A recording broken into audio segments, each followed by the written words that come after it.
بسم اللہ الرحمن الرحیم۔ رب ذوالجلال کے بابرکت نام سے شروع کرتا ہوں جو دلوں کے بھید خوب جانتا ہے۔ شب معراج کا تفصیلی بیان۔ معراج کے لفظی معنی بلندی کے ہیں۔ واقعہ معراج کی حقیقت کا یقینی ثبوت خود نبی کریم صلی اللہ علیہ وآلہ وسلم کی ذات مبارکہ ہے۔ یہ وہ واقعہ ہے جب اللہ رب العزت نے پلک جھپکنے میں اپنے بندے کو ساتوں آسمانوں کی سیر کروائی اور انہیں خود اپنی زیارت سے مشرف کرایا۔ اللہ تعالیٰ قرآن کریم میں اس واقعے کا تذکرہ کچھ اس طرح فرماتے ہیں، اور پاک ہے وہ ذات جو ایک ہی پل میں اپنے بندے کو مسجد الحرام سے مسجد اقصی تک لے گئے۔ واقعہ معراج ماہ رجب کی 27 تاریخ کو پیش آیا۔ اس واقعے کو اسلامی تاریخ میں بڑی اہمیت حاصل ہے۔ نبی کریم صلی اللہ علیہ وآلہ وسلم نے معراج کی اگلی صبح جب صحابہ کرام سے اس واقعے کا ذکر فرمایا تو کفار نے آپ کی بات کو یہ کہہ کر ماننے سے انکار کر دیا کہ یہ کیسے ممکن ہے۔ آپ نے اپنی بات کی تصدیق میں انہیں مسجد الحرام سے مسجد اقصی تک کے سفر کا حال بیان فرمایا اور راستے میں مسافروں کے حالات سے آگاہ کیا۔ اس پر جب کفار نے آپ کی بتائی ہوئی باتوں کی جب تحقیق کی تو سب کچھ ویسے پایا جیسے آپ نے بیان فرمایا تھا۔ واقعہ معراج کو سن کر کفار مکہ حضرت ابوبکر صدیق رضی اللہ عنہ کے پاس تشریف لے گئے اور انہیں جا کر وہ سب کچھ کہا جو آپ نے انہیں بیان فرمایا تھا۔ حضرت ابوبکر صدیق رضی اللہ عنہ فرمانے لگے، بلا شبہ اگر نبی کریم یہ بیان فرما رہے ہیں تو وہ یقیناً سچ ہوگا۔ حضرت ابوبکر صدیق کے معراج کے واقعے کی تصدیق کرنے کے سبب آپ کو آپ صلی اللہ علیہ وآلہ وسلم نے صدیق کے لقب سے نوازا۔ واقعہ معراج کی تفصیل بیان کرتے ہوئے خود نبی کریم صلی اللہ علیہ وآلہ وسلم فرماتے ہیں، مجھے براق پر سوار کر کے بیت اللہ سے بیت المقدس تک لے گئے، اور براق کی رفتار اتنی تھی کہ جہاں براق کی نگاہ پڑتی اسی لمحے اس کا قدم اسی جگہ پر ہوتا۔ یعنی جب اس نے آسمان کی جانب دیکھا اور اڑنا شروع کر دیا تو اس کا پہلا قدم آسمان پر پڑا۔ سفر کے بیان میں آپ فرماتے ہیں، جبریل علیہ السلام پورے سفر میں میرے ہمراہ تھے۔ بیت اللہ سے بیت المقدس جاتے وقت راستے میں کئی مقامات پر مختلف واقعات رونما ہوئے۔ سب سے پہلے ایک مقام پر جبریل علیہ السلام نے مجھے براق سے اتر کر زمین پر آنے کو کہا۔ میں نے دیکھا کہ وہاں کثرت سے کھجوروں کے درخت تھے۔ پھر فرمایا، اے حبیب خدا، یہاں اس زمین پر 2 رکعت نماز ادا کیجیے۔ لہٰذا میں نے ایسا ہی کیا۔ جب میں نے نماز ادا کر لی تو جبریل امین علیہ السلام فرمانے لگے، اے محبوب خدا، کیا آپ جانتے ہیں آپ نے یہ کس مقام پر نماز ادا کی ہے؟ میں نے فرمایا نہیں، تو جبریل امین علیہ السلام نے بتایا، رسول خدا، یہ یثرب کا علاقہ ہے، یہ وہ جگہ ہے جو بعد میں مدینہ کہلائے گا، اور یہ وہ مقام ہے جب آپ مکہ کے لوگوں کو اسلام کی دعوت دیں گے تو وہ آپ کو ستائیں گے۔ آپ ہجرت فرما کر یثرب یعنی مدینہ میں تشریف لائیں گے، اس لیے میں نے سب سے پہلے آپ کو اس سرزمین کا تعارف کروا دیا ہے۔ پھر وہاں سے ہم روانہ ہو گئے۔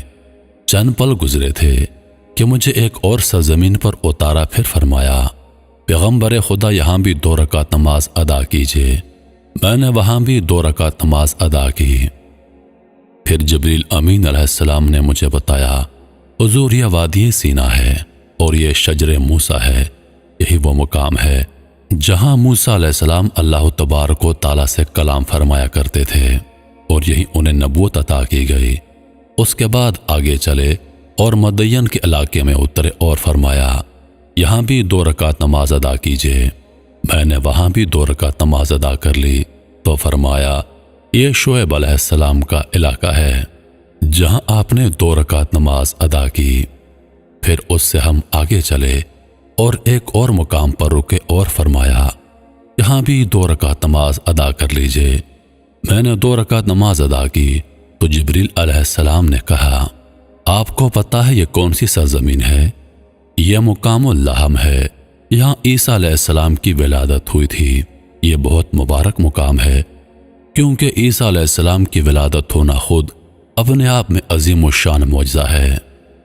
راستے میں یہ عجائبات جاری تھیں اور ہم آگے بڑھ رہے تھے کہ راستے میں ایک کنارے پر کھڑی ایک بڑھیا نے مجھے آواز دی۔ اس پر جبریل علیہ السلام نے مجھ سے کہا، اسے کچھ جواب مت دیجیے اور آگے بڑھیے۔ کچھ اور دور آگے چلے کہ ایک بوڑھے نے مجھے آواز دی۔ اس پر بھی جبریل امین علیہ السلام نے مجھ سے فرمایا، اے حبیب خدا، اسے بھی جواب مت دیجیے اور آگے بڑھیے۔ ہم آگے چل دیے۔ آگے جا کر جبریل امین علیہ السلام نے فرمایا، آپ جانتے ہیں یہ بوڑھے لوگ کون تھے؟ در حقیقت بڑھیا یہ دنیا تھی جو آپ کو آواز دے رہی تھی۔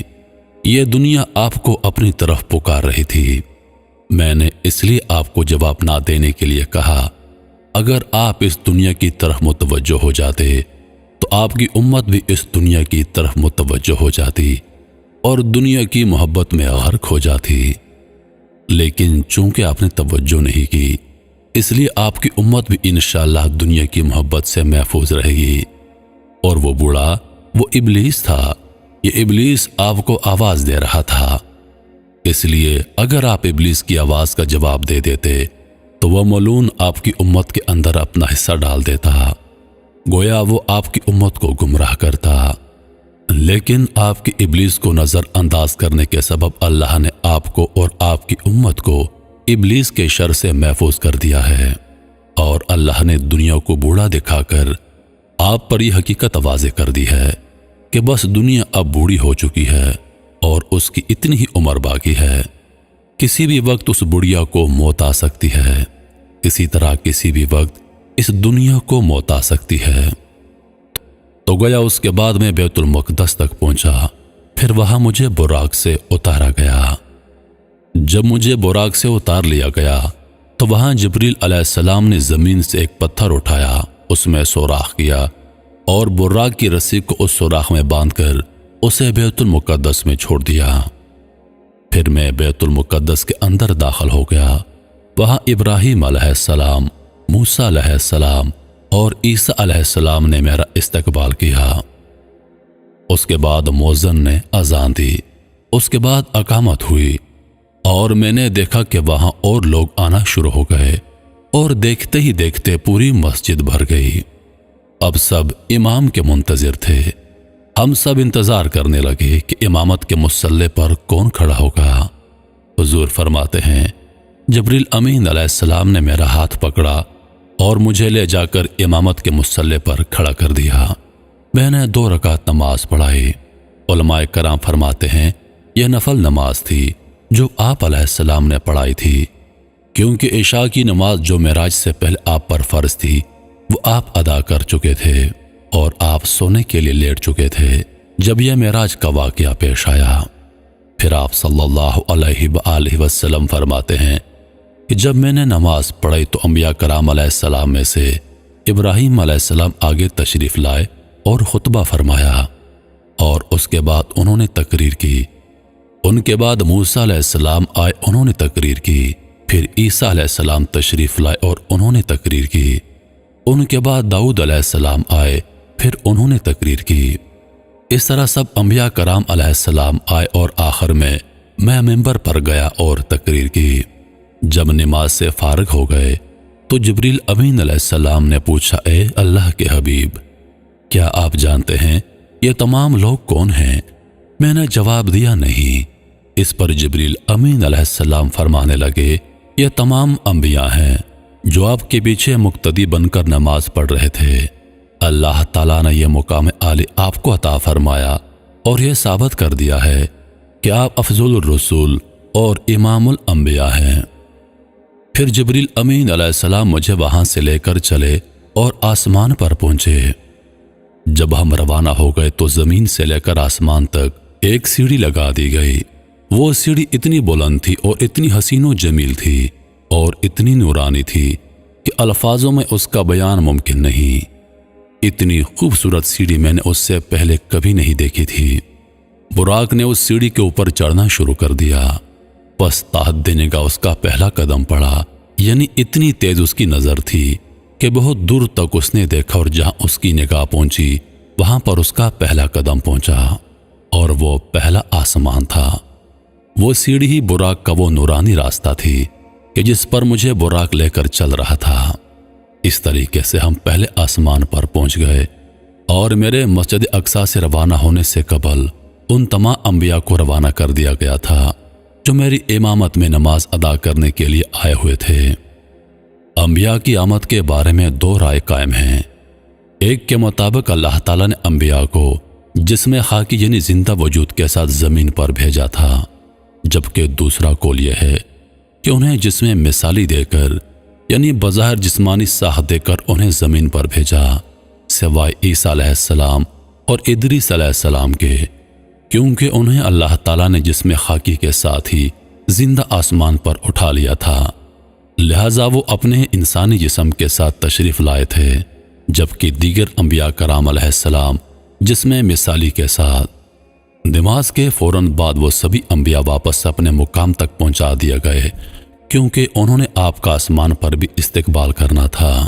ایک اور مقصد اللہ تعالیٰ نے حضرت محمد صلی اللہ علیہ وآلہ وسلم کو مسجد اقصی تک پہنچا کر پورا کیا، وہ یہ کہ ہم سب پر بھی اس بات کا اشارہ کر دیا کہ آپ نبی القبلتین ہیں، یعنی آپ دونوں قبلوں کے نبی ہیں، بیت اللہ شریف کے بھی اور بیت المقدس کے بھی۔ اور بیت المقدس کے اندر جتنے بھی انبیاء کرام علیہ السلام ہیں، ان انبیاء کا امام بھی یہی نبی ہے۔ گویا بنی اسرائیل پر یہ بات واضح کر دی کہ بنی اسماعیل کا جو قبیلہ ہے اب پوری انسانیت کا وہی قبیلہ ہوگا۔ چنانچہ وہی ہوا کہ بعد میں بیت اللہ شریف کو پوری دنیا کی انسانیت کے لیے قبلہ قرار دے دیا گیا۔ آپ صلی اللہ علیہ وآلہ وسلم فرماتے ہیں، جب ہم پہلے آسمان پر پہنچے تو پہلے آسمان پر میرا استقبال آدم علیہ السلام نے کیا، ان سے میری ملاقات ہوئی۔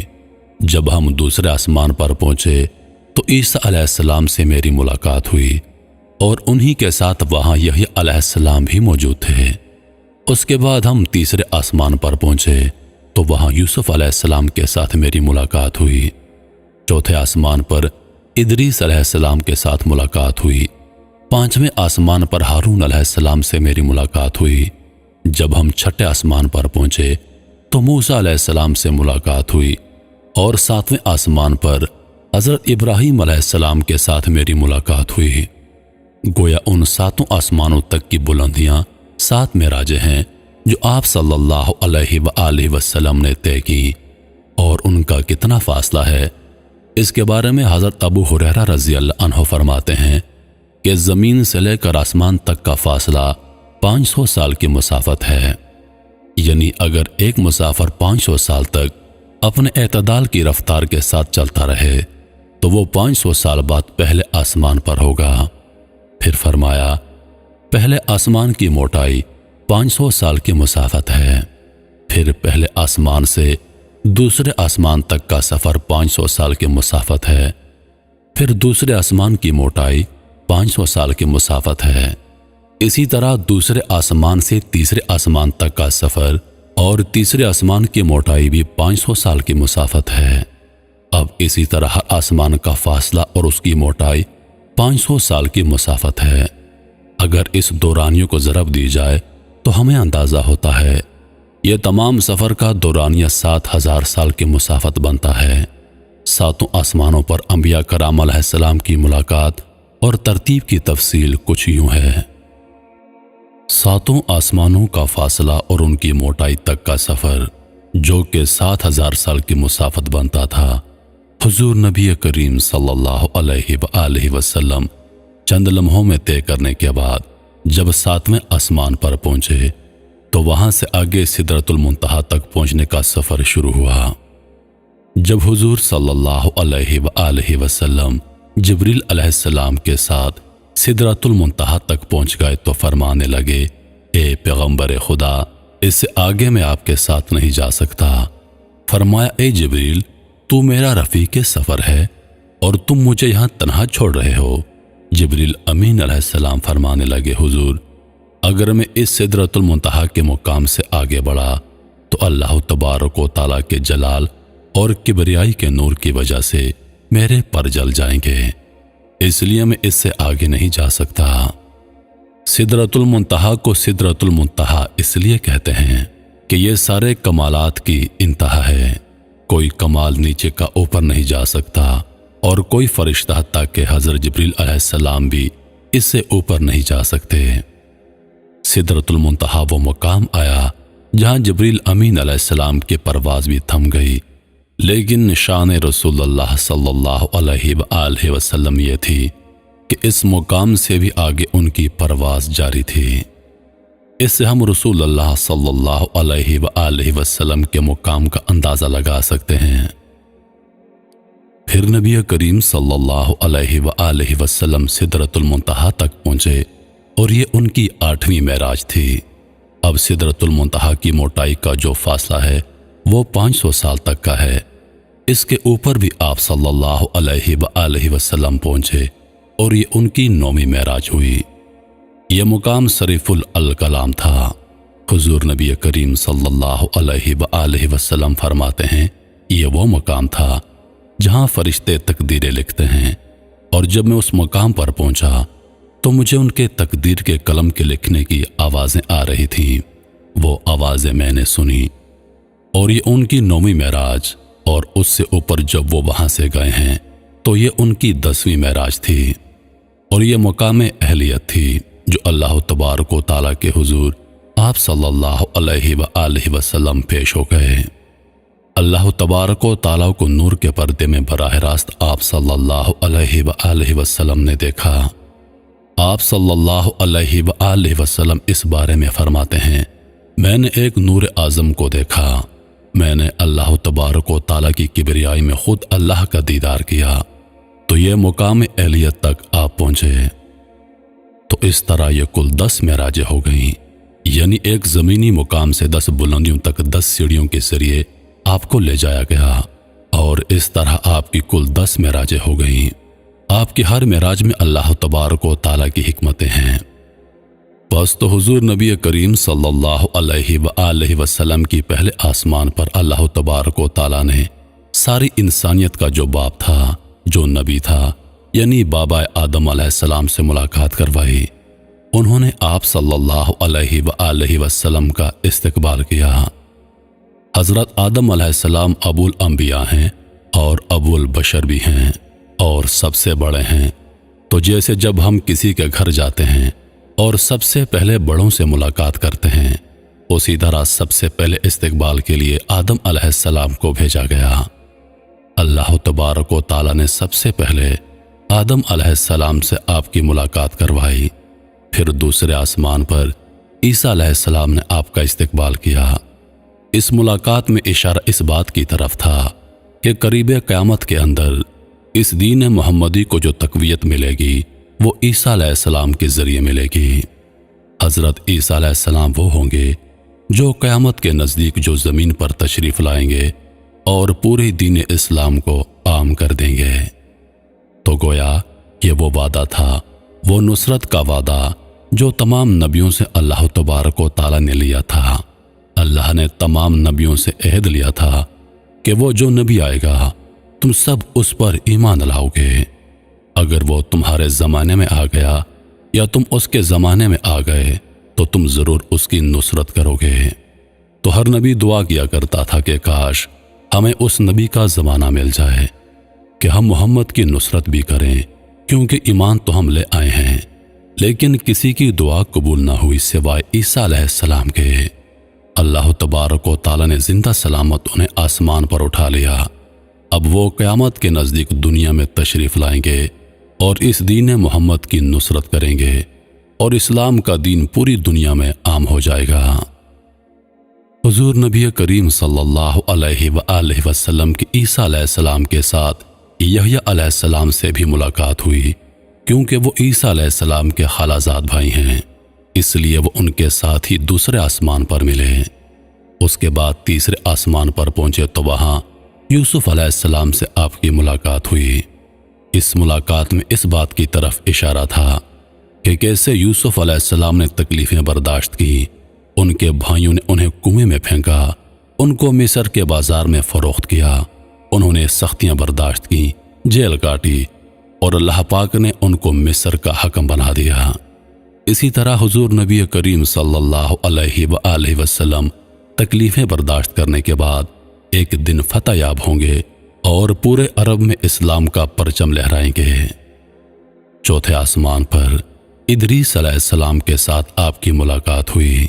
اس میں اس بات کی طرف اشارہ تھا کیونکہ ادریس علیہ السلام اللہ پاک کے وہ پہلے پیغمبر ہیں جنہوں نے قلم ایجاد کی، قلم سے لکھنا انہوں نے شروع کیا، اور حضور پاک صلی اللہ علیہ وآلہ وسلم کو اس بات کی طرف اشارہ کیا کہ آپ بھی اسلام کی تبلیغ میں لوگوں کو خطوط لکھیں گے۔ تو اس لیے ادریس علیہ السلام کے ساتھ آپ کی ملاقات ہوئی۔ پھر پانچویں آسمان پر پہنچے تو وہاں ہارون علیہ السلام کے ساتھ آپ کی ملاقات ہوئی۔ ہارون علیہ السلام سے ملاقات میں یہ اشارہ تھا کہ جس طرح ہارون علیہ السلام نے لوگوں کو بچڑے کی پوجا کرنے سے روکا کہ شرک نہ کرو اور توحید پر قائم رہو، تو ماننے والے مان گئے، جو نہیں مانے ان کو قتل کیا گیا۔ تو حضور پاک صلی اللہ علیہ وآلہ وسلم بھی جب عرب میں اپنی نبوت کا اعلان کریں گے، لوگوں کو شرک سے روکیں گے، تو لوگ آپ کے دشمن ہو جائیں گے اور آپ لوگوں سے جنگ کریں گے، لوگوں سے غزوات کریں گے، اور اس میں بہت سے کفار کو قتل کر دیا جائے گا۔ اور بلا شبہ غزوہ بدر میں ابو جہل سمیت 70 بڑے بڑے سردار مارے گئے تھے، اور یہ اللہ پاک نے انہیں مرتد ہونے کی سزا دی تھی۔ پھر چھٹے آسمان پر موسیٰ علیہ السلام کے ساتھ آپ کی ملاقات ہوئی۔ اس ملاقات میں اس بات کی طرف اشارہ تھا کہ جیسے موسیٰ علیہ السلام جو آگے خلیفہ تھے اور دوسرے ان کے جو نائب نبی تھے وہ یوشع علیہ السلام تھے، ان کے ہاتھ پر ملک شام کو فتح کیا گیا، بالکل اسی طرح اے اللہ کے حبیب آپ کے جو نائب ہیں ان کے ہاتھ پر ملک شام کو فتح کیا جائے گا۔ اور اس طرح حضرت عمر بن خطاب رضی اللہ عنہ کے ہاتھ سے ملک شام کو سارے علاقوں کو فتح کروایا گیا تھا۔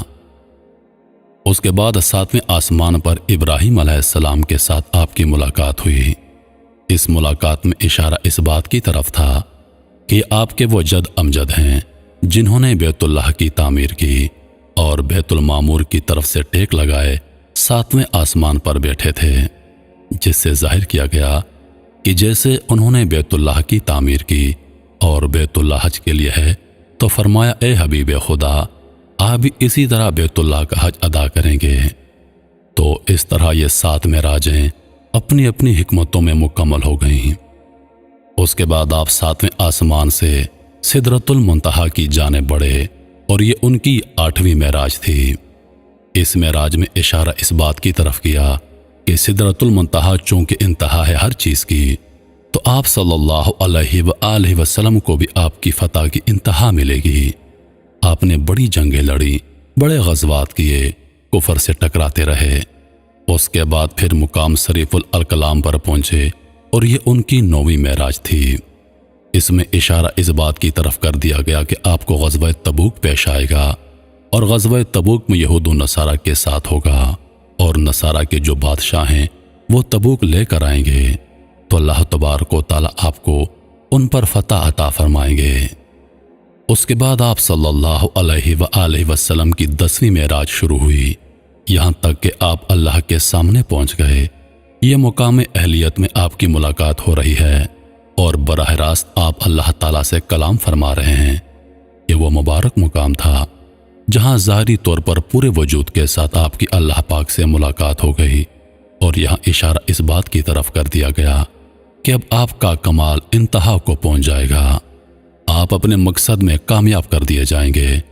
اور چونکہ آپ اس وقت اللہ کے سامنے موجود تھے، تو اس میں آپ کو یہ بات واضح کر دی گئی کہ 10ویں ہجری میں آپ اس دنیا فانی سے رخصت ہو کر اللہ تبارک و تعالیٰ کے پاس پہنچ جائیں گے، یعنی آپ وصال فرما جائیں گے، اور 10ویں ہجری میں ہی آپ کا وصال ہو گیا۔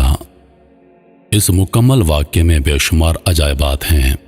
10ویں معراج یعنی دیدار الہی سے ملاقات کی تفصیل میں بیان ہوا ہے کہ اللہ تبارک و تعالیٰ حضور صلی اللہ علیہ وآلہ وسلم سے فرماتے ہیں، اے میرے بندے تجھے اپنے لیے کون سا لقب سب سے زیادہ پسند ہے کہ میں تجھے کس لقب سے پکاروں؟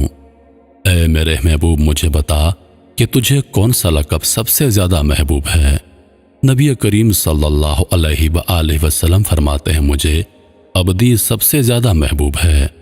عبدی عربی زبان کا لفظ ہے اور اس کا مطلب ہے بندہ۔ آپ فرماتے ہیں اے اللہ میں تیری بندگی کروں اور تیرا بندہ بنوں، یہ مجھے سب سے زیادہ پسند ہے۔ انسان اللہ کا بندہ اور وہ اس کا معبود ہے۔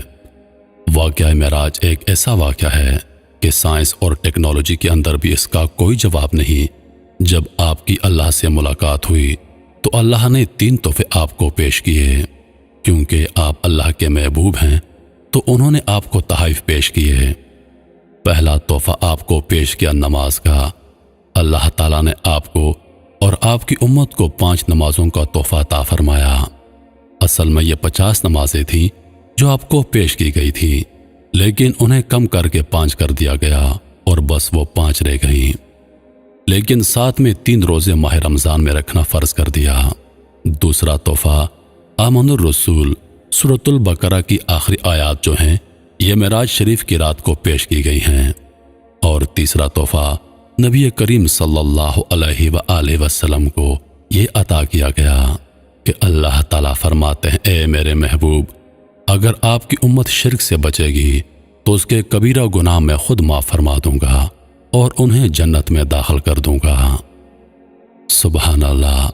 سمجھنے والی بات انتہائف کی یہ ہے کہ اتنا عظیم بادشاہ جب اپنے محبوب بندے کو خود تحفہ دے گا تو ذرا سوچیں ان تحفوں کی عظمت کا عالم کیا ہوگا۔